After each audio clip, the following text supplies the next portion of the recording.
மின்மினி தமிழர்களுக்காகவே வந்தாச்சு முதல் hyperlocal social media app. உடனே டவுன்லோட் பண்ணுங்க. காங்கிரஸ் கட்சியை பார்வையாளர்கள் இருக்கையில் அமர வைக்க மக்கள் முடிவு செய்துவிட்டதாக தமிழக பாஜக தலைவர் அண்ணாமலை தெரிவித்தார். இன்னைக்கு பிரதமர் அவர்கள் சொன்னார், நம் நாட்டு மக்கள் காங்கிரஸ் கட்சியை பார்வையாளர் இருக்கையிலே அமர வைப்பதற்கு தயாராகிவிட்டார்கள்.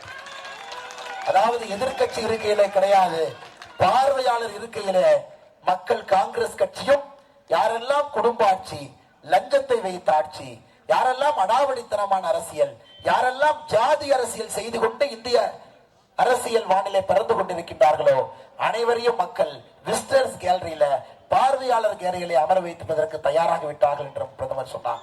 ஐயா, ரொம்ப நாளைக்கு முன்னாடி கோரிக்கை நகரிலிருந்து திண்டிவனத்திற்கு ரயில் பாதை வேண்டும் என்று கேட்டீர்கள். ரொம்ப நாள் கோரிக்கை. நேற்று பட்ஜெட்டை யாராச்சும் பாத்தீங்களா? 2 தினங்களுக்கு முன்பு பட்ஜெட்டில் 350 கோடி ரூபாய் அதற்கு ஒதுக்கிவிட்டோம். வேலை முடிந்துவிடும். அரக்கோணம் பாராளுமன்ற தொகுதி.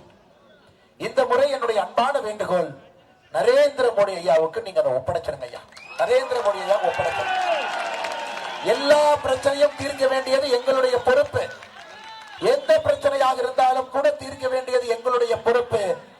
நரேந்திர மோடி ஐயாவை நம்பி வேட்பாளரை பார்க்காதீங்க. நரேந்திர மோடி ஐயாவை நம்பி இந்த பாராளுமன்றத்தை நரேந்திர மோடி ஐயாவுக்கு ஒப்படைச்சிருங்க. அது ஒரே ஒரு வேண்டுகோள் மட்டும்தான். மின்மினி தமிழர்களுக்காகவே வந்தாச்சு முதல் ஹைப்பர்லோக்கல் சோஷியல் மீடியா ஆப். உடனே டவுன்லோட் பண்ணுங்க.